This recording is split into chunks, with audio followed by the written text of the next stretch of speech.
everybody. Welcome to another episode of Film Bites with Friends. I'm Steve Kepler. I am Paul Veracci. That's Paul Veracci, my co-host. What's going on, everybody? What's up, co-host? I am very, very happy for this episode right now. We have a very good friend of mine, Rocco Nisivoccia. Yeah, man. I've been working with Rocco since probably my second show ever. Yeah. Ever as a security PA or content security, as Marvel called it. Mm-hmm.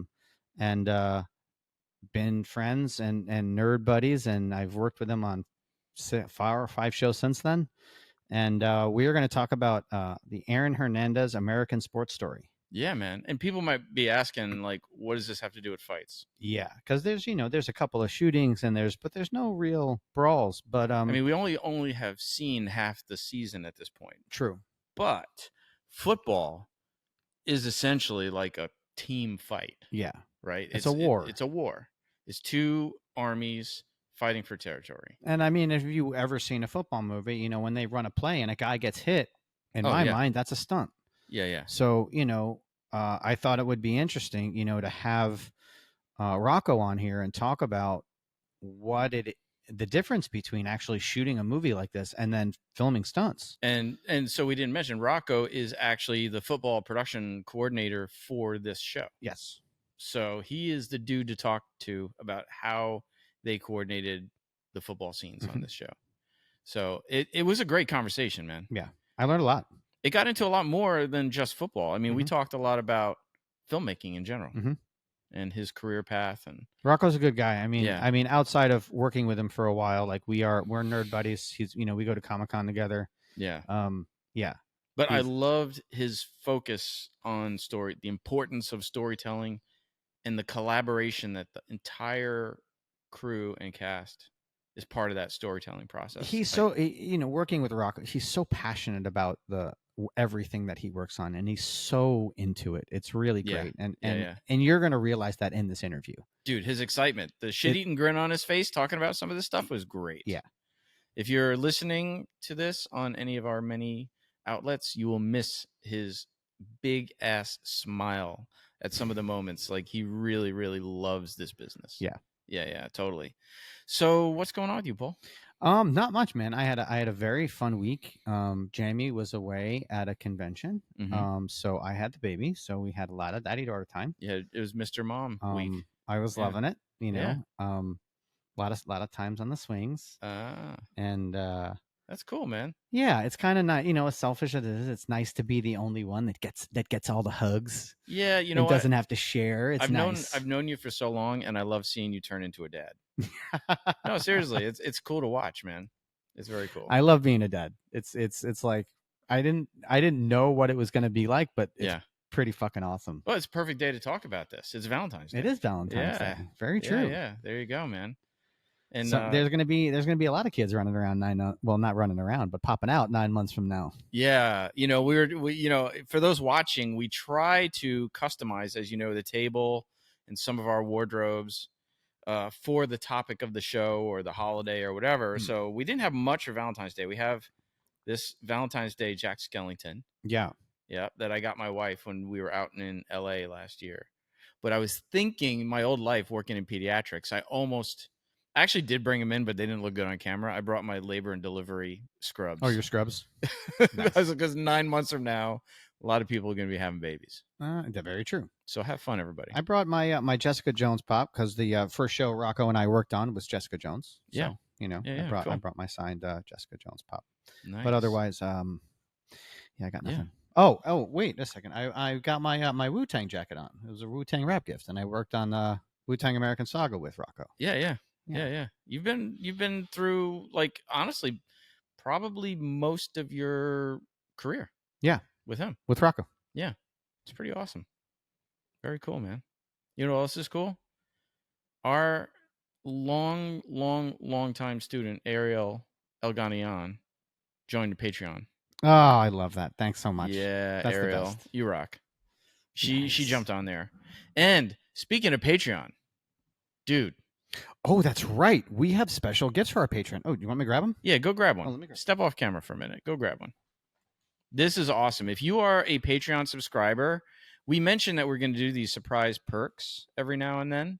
But we are doing this perk, and Paul will hold it up to the camera while I'm talking about it. But every Patreon member is going to get one of these Emergence posters signed by the entire cast.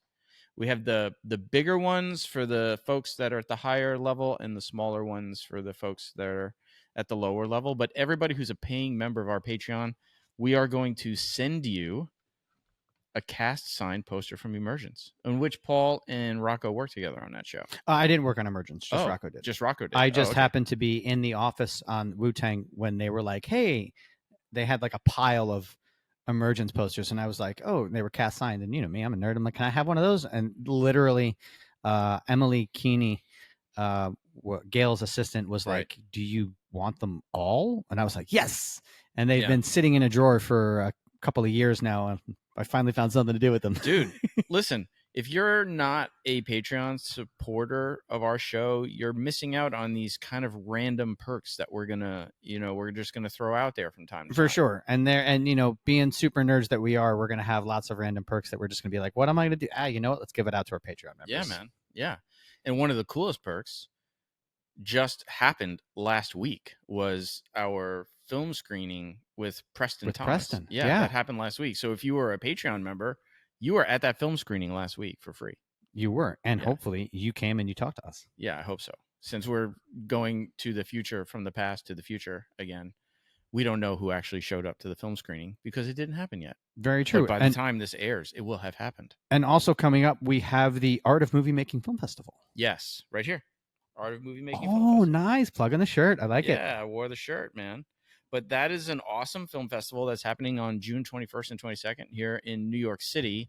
And they celebrate all the crafts that go into making films. They're not doing best picture, best actor, any of that stuff. It's like VFX, SFX, props, makeup, puppet design. That's a really cool one. Yeah, they have claymation. They're doing the best use of a drone. Like really cool, unique categories, but one of them is best stunt performance, and the winner of that will be on this show. Very nice. In season 2. This is episode 21. We're close. We're so close to wrapping up. This is I guess I thought, because you know, you and I, it's not like you and I ever start something and then quit halfway through, but wow. Yeah, I mean, we're doing 26 episodes this season, and this is episode 21. You count the pilot, it's the 22nd episode. It's pretty insane, dude. And we're already talking about ideas for season 2. Yeah. So if you want a chance of being on the show and you are involved in a stunt performance and want to submit to the Art of Movie Making Film Festival, which we highly support, it's an awesome festival, check out the show notes. We'll put the Film Freeway link so you can submit your project to the festival. Speaking of support, we love the people who support us. Yes, we do. Yes, we do. We would not have a show to do all these awesome things without our sponsors. We love our sponsors. Yeah. And not only do we love them, but we actually know them all and have worked with them. Yeah. So it's not like somebody's just writing us a check and we're talking out our ass about some product or whatever. Like, we literally know all these people personally and have worked with them or talked with them or had lunch with them, broke bread with them. They're all great people. So Stunt Contact to start. Awesome breakdown service, specifically geared towards stunt performers, but and also stunt coordinators who want to. I mean, it has enough information to where anybody in the industry that's looking for a job would benefit by subscribing to this, or just to see what's in development, even. You know, so it's a great service, and you can get weekly or daily emails about what's dropped that day or week in terms of new productions popping up out there. So we definitely recommend Stunt Contact. They're awesome. And Fight or Flight Entertainment. Yeah, Fight or Flight Entertainment. Fucking Brett Copes, man. I love Brett. Yeah. I mean, the Now, here's the deal. We're recording this in the past, airing it in the future. Now, in the past, Brett Copes said he was going to come to the film screening that will have happened last week. Yes. So we don't know. Will Brett show up? Will we see Brett? We'll never know. You won't even know. But Brett is one of the best riggers for human performance, human flight that there is. And if you need that service, definitely hit up Fight or Flight Entertainment. Or if you just want to train a bit, he does national workshops around the country. He does site inspections, facility inspections. He does everything, dude. And everybody can follow Fight or Flight Entertainment on Instagram, just like that. Instagram, yep. If Easy you follow, peasy? Fight or Flight Int. I think it's just nice. Int. Yeah, but all those links will be in the show notes. Including our own social media links. Film Fights Friends Pod. That's the new one. I have to stop saying the old one. But right? Yeah, totally. But we are all You're not getting tongue-tied when you say the new one. Yeah, totally, man. But all our links are in the show notes too. And please, everybody, like, subscribe, comment, review, show us love, share. Yes, please support us on Patreon. You get cool gifts like this. Yeah, man. I'm trying to think. Is it it's likes, it's follows, it's subscribe, review, comment. We love the comments. Please comment. If you comment, we'll bring you up on the next episode. Totally. We'll give you a shout out. Yeah, we shout out our YouTube commenters. Absolutely. And now I'm on Substack too. And so I just I drop our podcast in the Substack. So if you follow me in Substack, you can get the podcast there too. That sounds very... We're just trying to be everywhere, man. You make me feel so old. Even though you're older than me, sometimes I'm like... We're all old. We're on Facebook. I'm like, I remember my MySpace. Tom from MySpace. It's your first friend. If you don't know what we're talking about, you're young. You're young, right? Right? You can find out who Tom from MySpace was and let us know. Totally, man. Put it in the comments on one of our spaces. Well, you know what? On Spotify, you can comment, but you can't review. On Apple, you can review, but you can't comment. Wouldn't it be funny if fucking what's his face was your first friend on Facebook? Oh my God. My first friend on Facebook is Tom. Mark Zuckerberg. Oh my God. Yeah, totally. Wouldn't that be dude, man? Totally. So listen, we really love your support in all ways, but reviews and all that stuff really helps our SEO and helps keep us alive in the algorithms and all that stuff. We try to give this away for free. There's no paywall, right?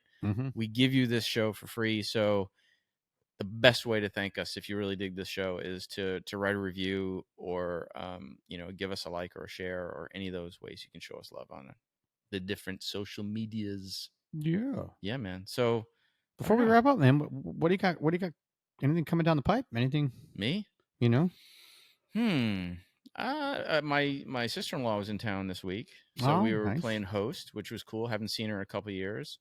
She was traveling back from Spain back to Las Vegas, where the family is. Very nice. And so we got to hang with her for a couple of days, and stunt committee meeting for SAG. No work on set anywhere, but we're working on some things in the stunt committee. Nice, dude. Yeah, important stuff, cool stuff. Sounds next good. week or the week after, I have a committee meeting with Technical Standards Program.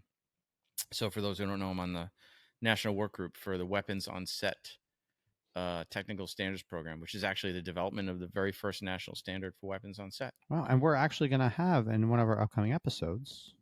Yeah, we're talking to someone. I don't want to say who yet, but we're going to be doing a firearms on set episode, or not a firearms on set episode, but a gunfights episode. Yes. And it looks to be pretty interesting, especially if the guest comes on that we hope will come on. He's agreed to it. Fingers crossed. We're just working out dates. Yeah. We're just working out dates. So anyway, that's about it, man. But I think we need to get to football. Definitely. Right. So let's bring on Rocco. All right, here we go. Rocco, come on in. Okay, and here we are with Rocco Nisivoccia. Yo, what's up, dude? What's going on, buddy? How you doing, guys? I have not talked to you in, I feel like, 24 hours. Yeah, seriously. It's been a whole, 3 days, maybe? So when I get home later and my wife says, "What are we doing for Valentine's Day?" I'll be like, "Yeah, I'm doing a podcast. I'm doing a podcast. I have work-ish." Workish, yeah. Happy Valentine's Day, everybody, to your spouses or whoever's listening and watching this. Definitely. So we are here. This is what you're doing on Valentine's Day. You're watching us three. You got problems. This is true. This is true. Yeah, you are deeply disturbed. Oh anyway, my God. Go ahead, Paul. So we are here to talk about the football scenes on American Sports Story, Aaron Hernandez. Yeah. And when I worked, this was my last COVID show that we worked together. You guys basically kidnapped me for my entire COVID career, which was awesome. And this was what, our fourth show together? Yeah, we did. Yeah, third. This is the 2 for Wu-Tang, right? 2 for Wu-Tang. Yeah. And then that's right. You weren't on Olga, right? They threw you on something else. I was on Olga too. Okay, so we did Olga together too. Yes. Word. Yep. Yeah. But I was blown away because I had no idea that for these football scenes that it's not just a bunch of stunt guys, and then you guys kind of just figure out what it is, but you bring in a professional, basically, team of football players, coaches, and players and everything, and then they organize and you shoot. And this is what they do. This is kind of like a thing, like when they shoot sports stuff. So we got to start somewhere. There's so many questions I have about. Yeah, I mean, I guess I would start, like, just also to the listeners, when we're recording this, we're halfway through the season of the show. Right. So we've seen episodes 1 through 5. 1 through 5, yes. And so we're up to that. And so I guess the first question for me, watching what I've seen so far, is when you are working with the football coordinators, are you actually recreating games play by play, or is there some latitude in there? We worked with a great group out of LA called Game Changing Films. So they were decided to be hired onto the show through our producers. And Jesse Sheldon, Mike Sheldon, they're fantastic people. They're married, they're a great couple. And they have all different sorts of coordinators, and staff is just phenomenal that they have too as well. And what they did in the beginning was they script out plays, but also Stu, our showrunner, gave them kind of like the beats and the stories of points of Aaron's career that he wanted to hit in certain games. So he would kind of give them point A to point B of what plays he wanted to highlight, and then they would kind of fill in the meat and potatoes. You know, so we knew we wanted to do Aaron's first catch in Cleveland, for an example. That was scripted too as well. So there were a lot of things that were scripted, but then our football coordinators had to come in and really a really great play to show his athleticism will be this way, or a great route could be this way. So they had the creative liberty as well, like everyone does on a film set. They had their own creative liberty to sculpt plays that Stu would then review, and then our directors would review, and then Ellie and Maggie and our DPs all would actually just come together and really put together as one. You would come together in a huddle. Yeah, exactly. So that's Stuart Zickerman. Is that how he pronounces his name? Yeah. Yep. Yeah. And you were the UPM on the show. I was the assistant production manager, and then eventually I was bumped up to the football production manager for football. Copy days. that. So what, just for our audience, what does the assistant unit production manager do? I assist. I know the answer to that. Yeah, right. No, but so half the people listening here don't. Right. Right. I assist the production manager. We had 2 of them. We had Laurie Johnson and then Andrew Sachs. 2 great people. I cherish them deeply too as well. And I would then basically assist them in daily operations of running the crew, maintaining the crew, and just maintain that everything is done the way that we're budgeted, that we're planning. And then our producers were Gail Barringer and Tyson Bidner too as well. I'd work with them as well. And it's just, I just be kind of really the go-between the producers and UPMs and the crew, and just more of like an on-set presence than, because those guys have a million things of paperwork too and meetings too as well. So I, as an assistant production manager, I was able to be more on set with the gang and kind of assist running the show in that way. Sounds like you're kind of like the glue in between all these different moving parts. That's exactly what I was going to say, you dick. Yeah. Beat you to it, motherfucker. Yeah, I mean, it's a glue amongst great leaders. I had a couple of great producers and great production managers that I worked for, and it was a pleasure to be that voice for them, including to my own on the set too as well. So then when you got bumped up to football production manager, that was specifically just for the football scenes, or what does that mean? Here's the reality of it. Paul and I have done superhero shows and Daredevil and Jessica Jones, and they're hard, right? They're hard. And what we learned, this is my first sports themed show, And football was a character just like a villain's a character in a series, right? And I don't think what anyone really understood was the massive task that was going to go into this. So as a show was developing, and I was kind of bumped up to that position because it had to be wrangled.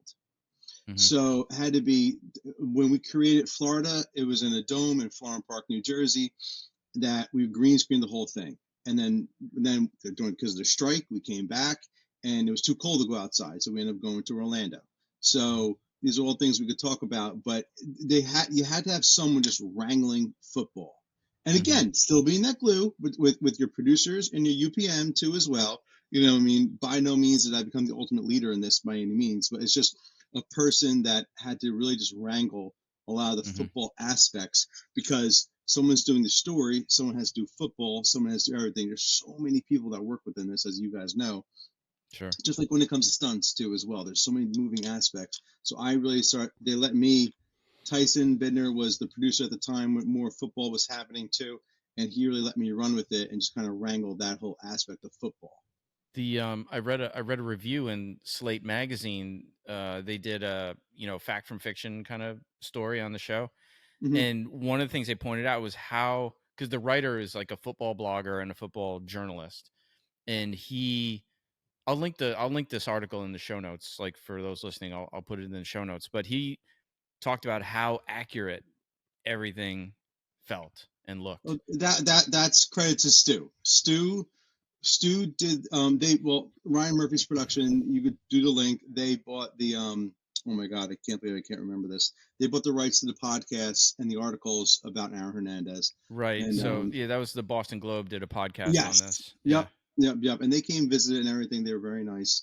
And Stu was really adamant about following the story points to putting it directly into the show too. And he's very creative and talented too as well, to put his own spin on things too. But the detail orient of Stu was unbelievable. You know, I would even sit there sometimes. I remember on set, I'm like, Stu, was this real? Is this real? It was he goes ask for a trade, right? We all know Aaron Hernandez's story. He goes and asks for a trade. He goes to the combine and asks for a trade. And as we're filming it, I found Stu. I'm like, did this really happen? Is this true? He's like, oh yeah, no, it's happened. It's true. It's true. You know, so it was fun. You know, there was many moments I stopped and I was like, did this really happen? And yeah, so it's a wild story to begin with, but yeah.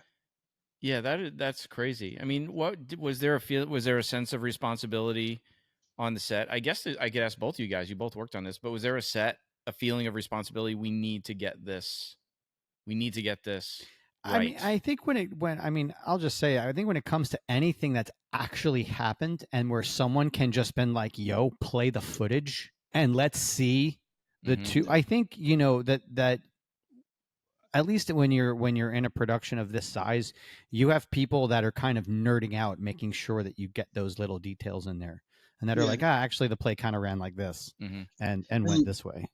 And let's face it, this story's been heard how many times? 2? Right. So they needed to put a different spin and a different detail oriented, to their credit, to the writers and producers. They needed to be different. And I think is what's coming across, is they are being different with this whole series. Yeah. Yeah, totally. And so, were you a football fan and all that before that? I mean, look, I could tell, but I'm just saying, did that help? Did that help? Was that part of why you got chosen to be the football production manager? What is the name of your fantasy football league? Yeah. Not saying that here. You know, it's when it got to the point we were doing Wu-Tang, right? Wu-Tang Saga, American Saga for Hulu, right, for FX and everything, and they're fantastic too. And RZA and them, and then Gail Barringer was talking about this Aaron Hernandez show.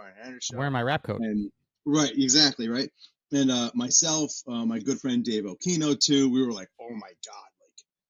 We're gonna do a football show, like that's incredible, you know. We get to the point they were like, just stop. You have to stop being so excited that you're doing football and get back into production managing. You know, I was like, all right, fine, you know. So Lori was like, you have to calm down. I'm like, I'm just so excited, you know. They were doing that.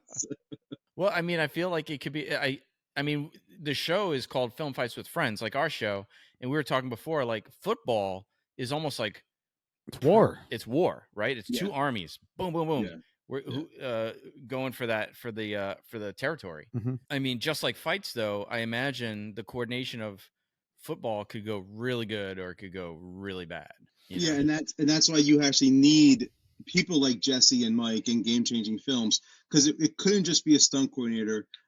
As great as Kevin Rogers was, it can't just be a stunt coordinator coordinating just a bunch of stunt guys. It had to be game-changing, brings actual either retired or active or whatever different USFL, all those type of different players to that field, and they rehearse for days before they actually film. And Josh went to training camp too, right? And Josh went there too as well. Josh, they had Josh in the beginning for a little bit. Then once he started filming, he's gone. Right. So they worked with Josh's double a lot too, as well, as we all know there's doubles. But then when Josh would be on set, you had to have a minute to integrate him into the set, into the play too. So Josh had about 3 doubles on this. There was on IMDb they had a few, but maybe there were a few. Maybe not all for football. I don't know. Yeah, probably. I think that's what it was.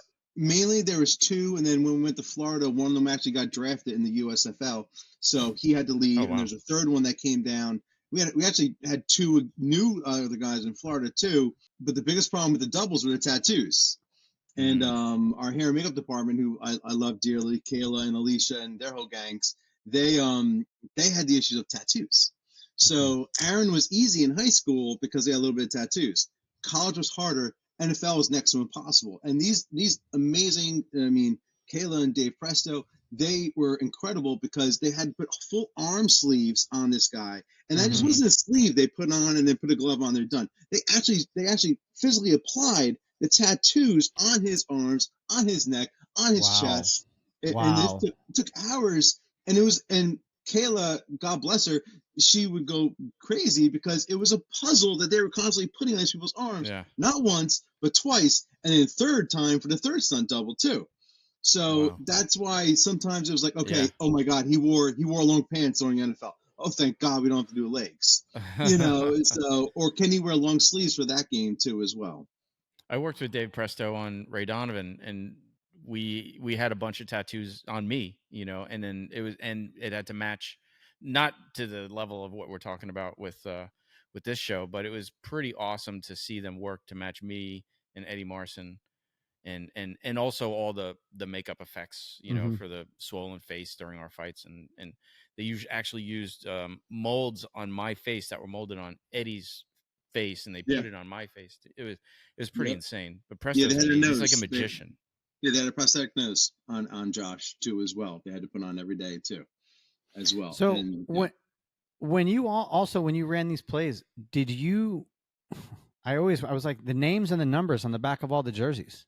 They were real, and again, I can't keep speaking highly enough of these guys. Jesse and her crew would literally sometimes go through footage. Had to fight for the right players and the right numbers to be in scenes.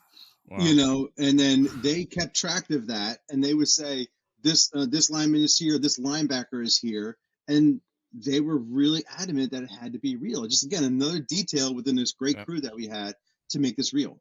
So they were basically like football script supervisors. Yeah. Right. Yeah. They worked with them. Yeah. It was continuity is a big thing with the football, with their plays and stuff that too as well. But that's why, again, you couldn't just have a stunt coordinator just do it, because you had to have, it was a whole unit. It wasn't just a person and some players, and then they had, oh my God. Were there moments where Kevin and the stunt guys did get involved in that, or they were pretty much just outside on doing the fight scenes and all the driving and all the other stuff? For the majority of the show, Kevin would handle like the fights, right? Mm-hmm. And then Mike and Jesse would handle the football. What about like a hit in the football? When we see, still Mike and Jesse, Mike and Jesse, they choreographed it too as well. Mm-hmm. But what we did when we went to Florida to do the NFL, we brought Kevin along with us, and I thought that at that point we wanted to just make sure the football was a different spin, a different feel, a different whatever. And we had Kevin we just made Kevin part of the football team. And then he worked with Jesse and Mike and all the other great guys and Will and all those other great guys they had with them. And then he just became part of their team and just kind of helped them. Again, they don't need any help, but it was just a matter of assisting them to make it great. That's what everybody wanted to do, make it great. Yeah, exactly. Another set of hands, another pair of eyes, because sometimes a football player catches a football, but again, a stunt guy knows how to take, really, go back, in so many words. So Kevin would give little tips here and there, and Jesse and Mike were fantastic about integrating it into where it needed to be and when it should or shouldn't be, and they were great about it. And by the time this airs, we'll have watched the whole season. Yeah. And you go through, and I mean, I guess because so the series goes through his whole career up until the all the bullshit until the end. Yep. Well, bullshit basically happened when he started happening when he was a kid. But yeah. No, it would have already aired by the time this is on. So, but nothing to spoil. But yeah, it goes from childhood to death, basically, and then a little bit after it too as well. As you saw, pretty much it got into the whole CTE of it all too as well towards the end. Yeah, it's a real tragic story, man. It's a real tragic story. It is. It's funny especially when you read the article from the Boston medical team about how bad his brain really was. Yeah. And it was funny. While you're doing it, you're like, oh, this is fun. It's football. It's fun. We're doing it. Oh, it's NFL. It's fun. And then it got to the point where it just turned dark. And you were like, oh my God. Like Odin Lloyd, the gentleman that he was sadly accused of murdering, like we were recreating his mother. We were recreating him. We were recreating their relationship.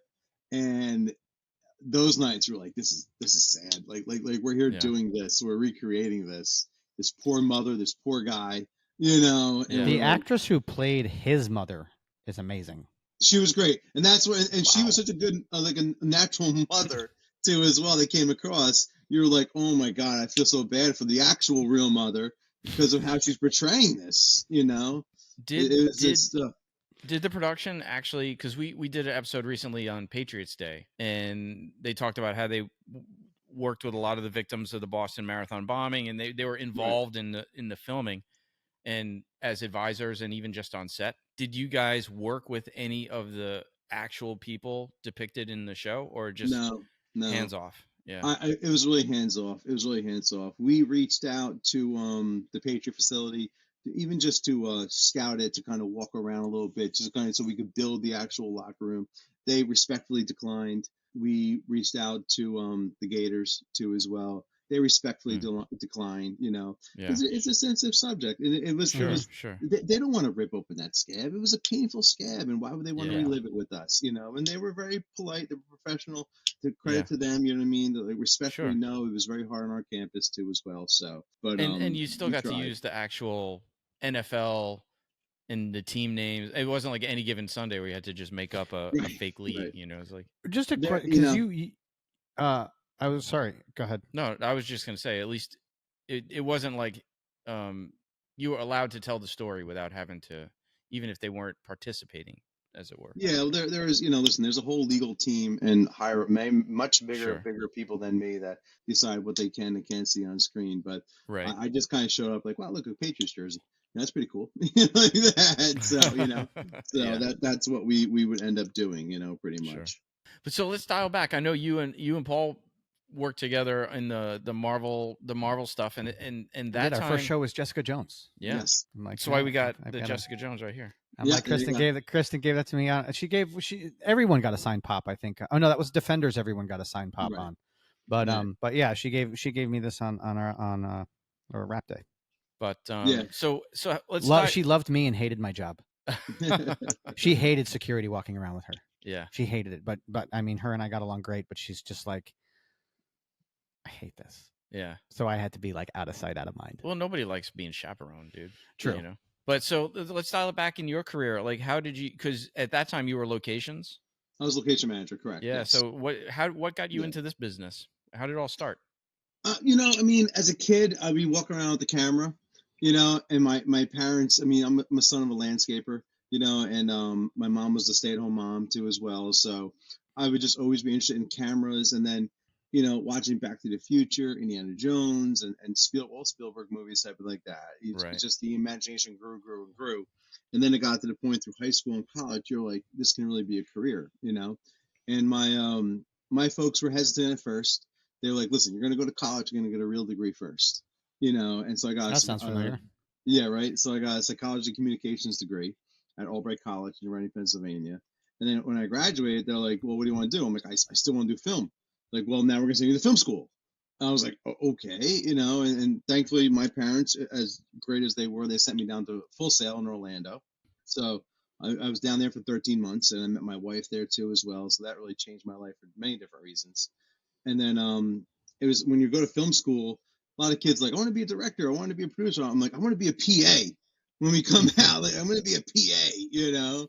And like they would do these movies and everything there, and I would just be a PA because I knew that was the first thing that I would go be on, right? Mm-hmm, and while I was down there, I'm a big, as Paul knows, I'm a big Marvel guy. I'm a big Spider-Man fan. And the first Spider-Man came out while I was in Full Sail, and they had a career placement department. I was going to say, because you worked on that. So what I did was they found out who the UPM was and producer for Spider-Man. His name was Richard Barada, and great guy. And what I did was I wrote a letter to him every month for 13 months, right? Every month I would write a letter, and I would write a letter, and I would say, "Hey, Richard," you know, and I would do it for a couple different people, but, you know, this is really what I wanted. And every month I would tell him what I was doing in film school. And then towards the end, I started saying, I'm graduating in September. I want to work on Spider-Man 2. I want to be a PA on Spider-Man 2. So, and then my last letter, I was like, "Here's my number. I hope to hear from you. I'm going to be home this date. And I really hope I hear from you." Right.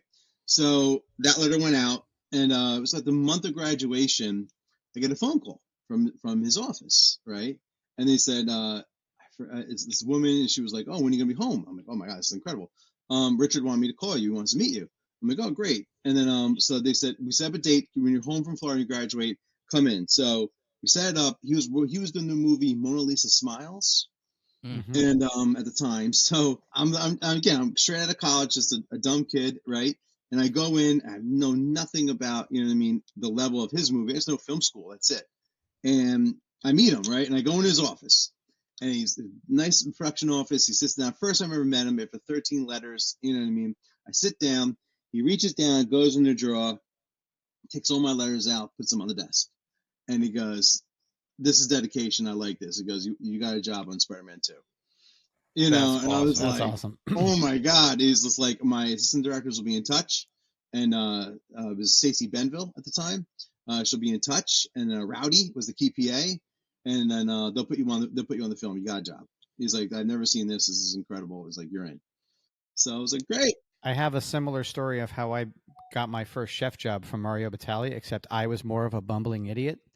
And I walked up to him, and basically he was on his way to go play golf, and he was getting into a cab. Long story short, he basically, when I got to the point of where I asked him for a job, which was a few minutes after I approached him, he basically told me, he goes, "Kid," he goes, "I'll give you anything you want." He goes, "Just don't get in the fucking cab with me." That's funny. So we'll change the name of this podcast to like Hustling 101. I mean, it's like every guest has their own story, how they got in the business. It's so interesting. I was just, right. I was literally just saying that to my wife, or I forget who it was. I was just saying to yesterday. I was just like, everybody in this industry has their own story, and no one is the same. Yeah. No. You know, I mean, even when I wanted to get into stunts, you know, it was like being in the kitchen. You know, if you want to be a chef, you have to start at the bottom. You got to be a dishwasher. The best chef should be the best dishwasher in the kitchen. Mm-hmm. And so, you know, I took the approach to the same way when I was like, "Oh, hey, I want to get into stunts." I called Pete Mounder, and I knew he was working on Iron Fist, and you know I'm a huge fucking Iron Fist nerd. And he gave me a job working for Marvel Security, but I knew that the PA was you needed to be a PA if you wanted to learn what it was like to be on a set. And if I wanted to get into any part of production, I felt like being a PA was the best way to you know learn to know the ropes. You know what I mean? Before you know you go in and you're like, "Hey, I want this job," and people are like, "Okay, well, what experience do you have?" And you're like, Yeah. I mean, I learned grip. I learned electric. I learned what a C-stand was. I learned all the basic stuff. I just kind of paid attention, so I kind of understood, like, go stand over by the C-stands. You know what I mean? Like something like that. You know. I paid attention to that stuff enough, you know. So, but it was good. But then after that, it was just you went to PA to location assistant to assistant location manager to location scout, and then that's when I ended up meeting Paul when I was location managing at the time, and I begged my way on to get into the Marvel world, and that was Jessica Jones was my first one. Mm-hmm. Nice. Kristen was awesome. I loved Kristen. I still love Kristen. Speaking of locations, the movie I just worked on last week. Do you remember Arjuna? My student Arjuna. Oh yeah, yeah. He works in locations. I'm on set. I'm at base camp, and he's like, Steve. I'm like, oh, that's awesome. Shit, that's awesome, dude. It's a small world, small industry, it is small industry, and getting smaller. You know. Yeah. So another cool story that you have though, because you're not just locations, a UPM. I'm sitting there and you just covered it. I was like, but you have a Hard Out shirt on. I'm like, you also. Yes. I'm like, you own a company that I work for. Yeah. that I work for. Hard Out Productions. And link is in the show notes. And basically, like, if you have pretty much eaten or sat in a catering area, you have probably sat on Hard Out stuff. But you have the coolest story of how this happened. So I'm like, I love it. I'm like, you got to tell the chair story. Oh my God, I don't know which story. It's just so many. Well, no, just basically how Hard Out started with the chairs and the truck. I mean, yeah, it started because I just, as you're going in locations, like, this is not organized. There's nothing organized within this industry to get people their tables and chairs and location needs. And as going through the location department, I saw all the things that locations hire, rents and everything too as well. I'm like, there's not one company that just does this. And guys were doing here and there, but they're back of their van. Who's not there? Who's not where? Who doesn't have what? It was just a mess. And we were working when we were working then, and I was working with my buddy Dave, and Dave Aquino. I just got frustrated one day. I'm like, I can't take this anymore. I'm like, just a quick note. Dave Aquino was also wrote Ricky Stenicki, right? Yes, that was released. He wrote the original. He wrote the original screenplay for Ricky Stenicki, and then it got sold, and then it was rewritten. But David still retained story by credits, which is a hilarious movie and very creative. We all went to the premiere for that. Writer. That was awesome. Yes, and I was in Florida shooting NFL for Hernandez. That's right, you weren't there. We were all upset. Oh, there you go. I had to miss it. So full circle. No, but basically, what we did was four of us got together. We put money in a pot. We rented a truck, and we're like, let's see if we could do this, And then we started doing it, and started working, and then we're just like, all right, let's buy the truck. So we buy the truck. All right, it started working, and then people started kind of catching on, and then here we are, 11 years later, and it's been voted one of the biggest. 6 trucks, vendors. A Sprinter. Yeah, it's been voted one of the biggest vendors in the city for location services. It's been different awards, different things too as well, and we have a lot of great people in this industry who support it, and only reason it thrives because of amazing location people and production people who use us, and I value every single one of them because it's not easy, because things break, things go wrong, but I try to make Hard Out strive in the perfect service. Productions call you at 11:30 the night before. All different times, you know what I mean? And we bail people out too as well, and they bail us out too as well. It's a very it's a very give and take industry too. Like Paul was saying, our friends, maybe they forgot an order at 11 o'clock the night before for 4 a.m. the next day. We'll get it done. We figure it out. I'm usually that guy. Yeah, my guy Don Ducat, he runs it. Don's like, dude, somebody put an order. He's like, can you work? I'm like, I got you. Yeah. So I've stepped away from a lot of daily operations for the past many years. Ever I got into more production managing, it was just too much. The company's too big and it's too much. So thankfully, I found great people to run it, but they kind of come to me just with problems now at this point. I don't get involved in orders. I don't get involved in that too much anymore. It kind of has its own little life, but it's there because locations people created it. You know what I mean? Created us. So, but we help everybody. We have fantastic people who have grown us, and it's a hell of a company. It's a hell of a story. It's a hell of everything that it came about, and I'm glad to still have it with me. But so we were looking at your IMDb, and we saw that you produced a feature called Alien versus Zombies. Yes. What's the story with that? And why can't we find it anywhere? I was actually looking for it. I didn't have on time. Amazon. It's totally on Amazon. Oh, yes. I'm gonna definitely. It's totally on Amazon, unless they pulled it down. I have no idea too as well. And then it's on Prime. I know it's on Amazon Prime Video. I'm definitely gonna look it up as we're talking. I'm just looking right now. My daughter actually just found the first documentary I did on my softball team, and she was watching it today at my mother's house. And she was like, "You made a documentary?" He's like, "Oh my god!" Here it is, right there. So there. Oh, you got it. I'm gonna watch it, man. Yeah, my internet stinks for a second, but right there. It's on there too as well. Nice. Oh, word. You know, so yeah, you'll see it though. But is that your like end? That's it. That's the poster. Yeah. That is. That's it. Yes. Yeah, that's cool. So that I sold all my swag from the Sopranos, from all different things, and then I used my savings, and my producing partners were Ralph Riccardi and Eric Freitas, and I love those guys, and we begged, borrowed, and steal everything possible we could. Right. And we had great makeup people, wardrobe people who want to come on, be a zombie, come be a zombie. You know, that's awesome. So, and what's the log line? What's the basic gist of the film? It was like Quantum Leap. Okay, it was I loved Quantum Leap too as well. It was the alien could he came to Earth, right? He found a young girl he befriended, and he's able to jump through time to try. When he came to Earth, it was a zombie apocalypse, and he was able to jump through time to different people's bodies, just like Quantum Leap was, to try and figure out how to stop it and to not make the apocalypse happen.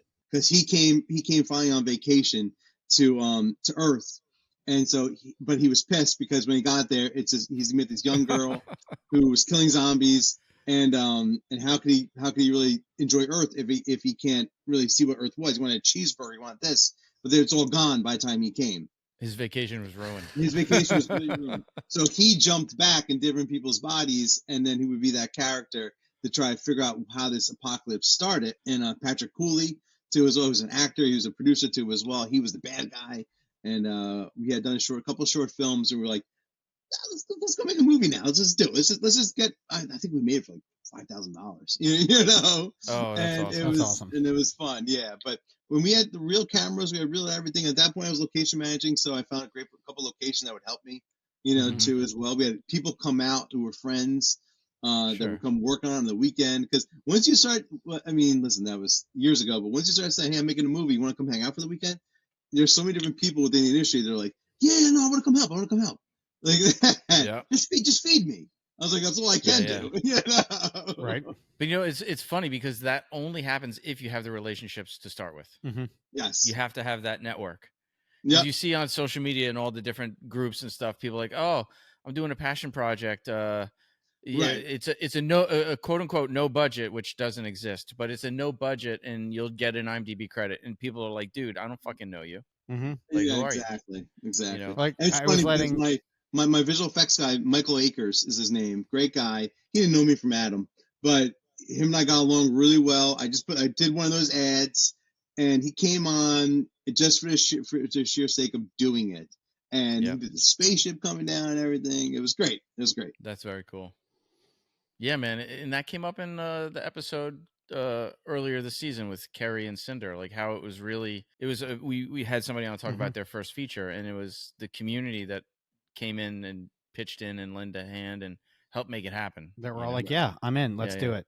Yeah, and that's how it goes. You know, is that you need the connection. I mean, I know some people who didn't have the connection and just thought they had the money. Mm-hmm. You kind of you have a different outcome. You know, because then people are just there to get paid, and then they get mad because you're torturing them, basically. You know, for 12 hours a day. When it's your people, they care about you. They care about it's fun. Project. You know, I did a short film before that called "Eat Me," zombies who would talk and everything too as well. And God, we made like a Thanksgiving dinner on my dad's kitchen table. You know, it was a short film like that, and all the zombie makeup and everything. My buddy Dave Okino was a zombie. We put him in all the makeup. Couldn't get it off at the end of the night, you know. And that's how we would do it. You know, it was incredible. It was fun. That's awesome, man. There was I wrote a short and I let David Tutman read it, who was on the show. Sure. And Tutman was like, he's like, let me know. He's like, I'll shoot this for you. Exactly. He's like, I want to have lunch with this. He's like, because I wrote it about a girl. He's like, I want to have lunch with this person. He's like, I'll shoot this for you. He's like, this is great. I was like, nice. That's what you have to find. You have to find the people you work in this industry long enough that you're going to say, hey, I'm making a movie.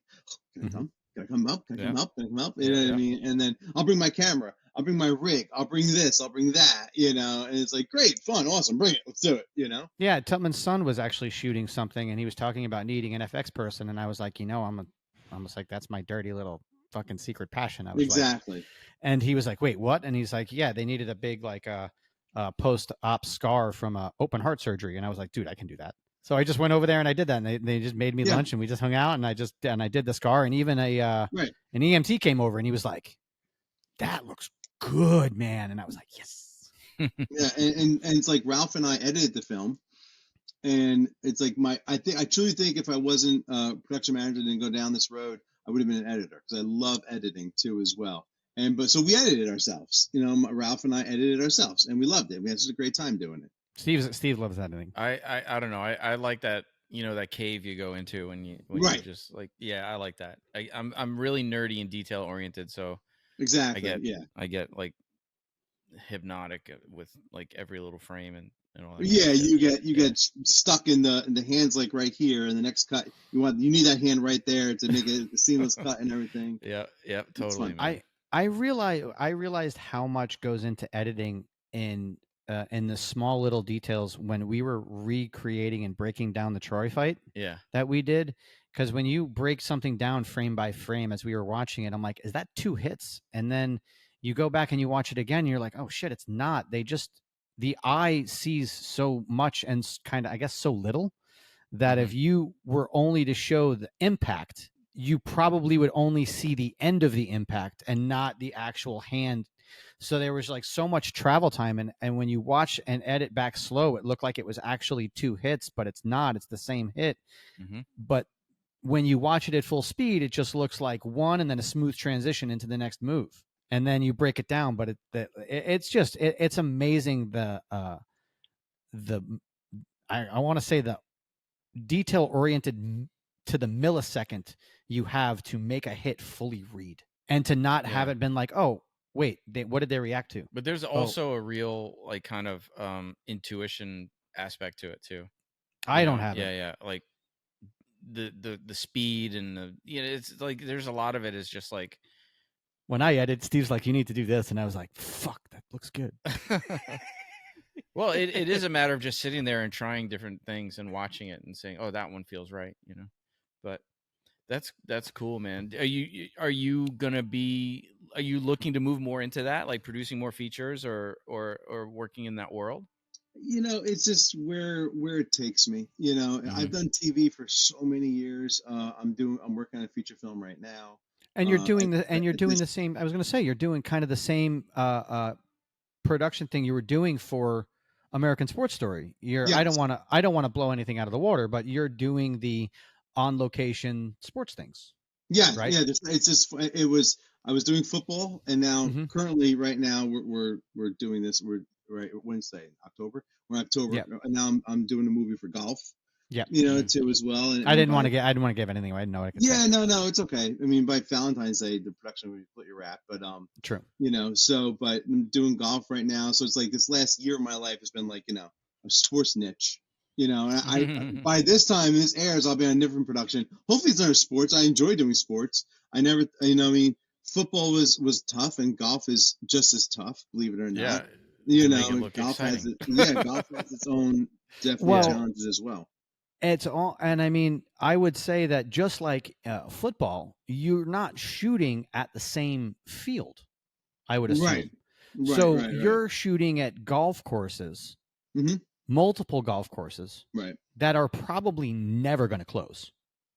No, believe it or not, I can't imagine. I never believed how much. It's October, middle of October right now, and they're still playing like it's nothing. Like it was cold and windy this week.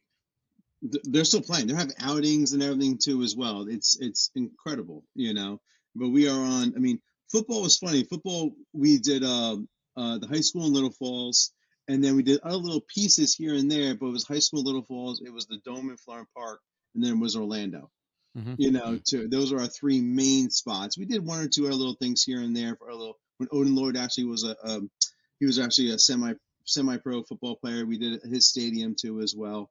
I forget which one that was, but and then golf now it's gonna be a fun story. It's gonna be a fun movie, when it comes out, and then and it's just a different whole vibe and feel of football. It's crazy. So you said that this was sort of the first step into sports stuff, the American Sports Story. Yeah. Like what did you learn doing American Sports Story that you will carry forward to future jobs? Like what was different and new that you're like, this is coming with me? Just the unit itself, if that makes sense. It's what I take with me when I try taking to golf, and I'll take to the next one, is that these sports, just like when I was location manager, I didn't like when producers just told me, all you do is give me a place for the camera. I didn't agree with that aspect. I give you a character for the show.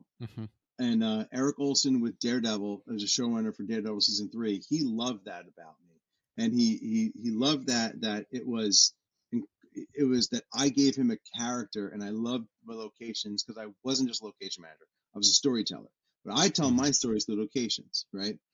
And I'll take from sports stories that football and a sport, if it's just like playing a ball here and there, fine, whatever. You get the guys choreograph a little thing, and you move on. I took football as another story point, like golf is another story point of these things, and I just take that they can't be handled lightly. Because it's a lot of money on the line, and so these studios, they depend on you and they trust you with this, and you work your tail off to make sure that you do it right for them, because you have respect for them too as well. They're investing in you, investing in time. So I try to take it to this one. I'll take my next one whenever I do sports again. Hopefully I'm doing another one when this airs, is that it's its own thing.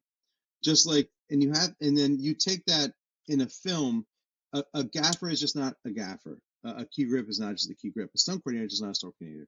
They all have their own art, and the football really turned me into that. Now everyone has their budget, everyone has their thing, but everyone's a storyteller, down to the smallest PA to the biggest producer. We're all telling stories together, right? So I took from Sports Story that as long as you have your own story, you have all the individual storytellers, but even elements like a football thing is a story. It has to be its own piece alone. We struggle with that with the numbers of how to produce football too as well a lot. And at the end of the day, football needed to be its own, just like golf needs to be its own, just like whatever the next one is has to be its own. So that's kind of the producing element that I hope to take to my next one, where where my career takes me. That's a common theme. The storytelling theme is just common. Yep. Every single person we have on the show. Some people don't. Some people don't. Some people just want the X's and the O's. They want to do their job and they want to go home. Or they pay lip service to it. They'll say, "Oh, yeah, we're telling a story," but they're not really. Or this isn't my story, so just tell me what the fuck to do. Yeah. And I don't agree with that. I want to be the producer that my crew and my team are all storytellers. You're putting a stand-up, but you're a storyteller. You're taking part in this story. That's what my growth is. I hope as a production manager and as a producer one day that my crews feel like a family and they're all storytellers together. Well, I feel like that's kind of what I value. Even when I was working COVID, it was just like when you guys were like, "Hey, we need this." I'm like, "Okay, I'll get it for you. This is what you need to tell your story." Right. I'm like, done. I was like, right.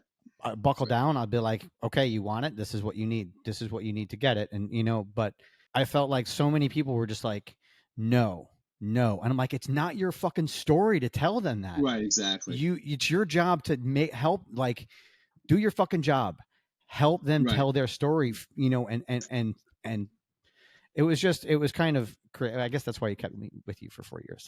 I kept you for 4 years because you make me laugh and have fun. I would make you laugh. I was a big giant fucking nerd. Some people in my career, they're like, "Why do you hire that guy?" I'm like, not Paul, but sometimes Paul. Yeah, they said that about Paul. Some too. about me. That was like, makes me laugh. You know? He makes me laugh. Dude, I remember one of the funniest compliments I ever got from David Sykes, who doesn't really like anybody. And it was like my last day on set, and he goes, there are so many fucking people here that get paid to do stuff that don't fucking do anything. He's like, I'd be okay if you just got paid to be here and do nothing, man. So funny, dude. So funny. So what you got anything on the burners for after the golf job is done? Anything no, not yet. I mean, you're in that funny time of the end of the year, right? Mm-hmm. The end of the year, the industry kind of slows a little bit. The industry in general has been slow for the last 2 years, but sure. It will start to hibernate a little bit because the holidays are coming.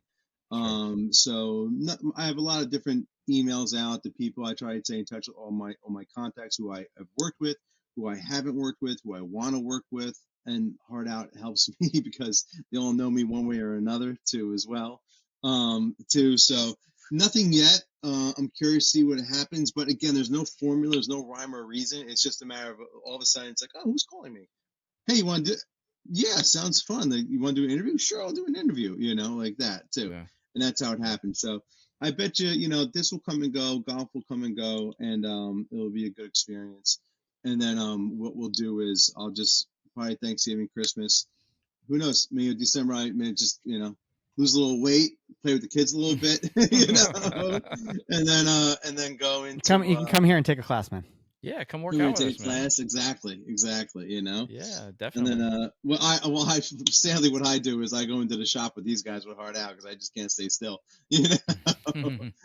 So, but it'll be good. But that's what I mean. I know you asked me too as well. What the next steps are too as well. And at one point it was, I want to be a director. I want to be this. I want to get to the point of just producing shows or movies. They're two different animals too as well. Sure. But I like the producing element. I like the aspect of bringing people together and working together. I like creating a family too as well. So that's where I hope there's. And I have a lot of wonderful like Gail and Tyson and people who I look up to and want to be like in my career too, and who I love dearly. And I want to be them too. But my own, obviously. But I mean, I have just wonderful teachers in the last few years of my career, which is fantastic. Sweet, man. We really appreciate you coming on. Yeah, it's been fun, man. It's been fun. Yeah. I saw what's his face? Oh my God, who's our DP? You just mentioned him before. Oh, Tutman. I saw Tutman on it, and I was like, I want to do this. I was like, and I literally was like, dude, okay. I was like, when can I do this? I was like, Sports Story is going to come out soon. I can talk about that. A little competition. Yeah. We'll have to. We'll give you guys. We'll give you the analytics, right? You can. We'll see who has more downloads, you or Tutman. Yeah, you have to bring Paul. You know our crews. You need to bring a few of us on. You need to get Dolan. You need to get me. You need to get. Oh my God! You need to get guys all together like that on in one show. I'm like, that's our season finale. Well, I'll just cook for I'll cook for everybody. Yeah, exactly. And a round table like that too, as well. It would be hilarious to do that. Oh my God! Yeah. But please, anytime, of grips and keys and oh my God, yeah, it'd be great. Season 2, man. Season 2. And then when this one comes out that I'm currently on, it's the sequel to the one of the biggest golf movies ever, and it's been a blast. And I'll come out when this is on, and that's on, and I'll tell all the fun things that we did for this one. Awesome, dude. Well, thank you so much, dude. We're gonna wrap it. Great. And any final words, Paul? Yeah, I'll probably fucking talk to you on Monday. See you tomorrow. Awesome, man. Thanks again. Thank you again, guys. All right, later. Be good, brother. Talk to you soon. Bye. Film Fights with Friends is brought to you by Breakfall Studios. Executive producers Stephen Kepfer, Paul Veracci, Tiago Benedetti. Produced by Press Record Studios with Richard Butler, associate producers Becca G.T. and Jared DeCrose. Edited by Matthew Kaplowitz. Original music by Aru Luster.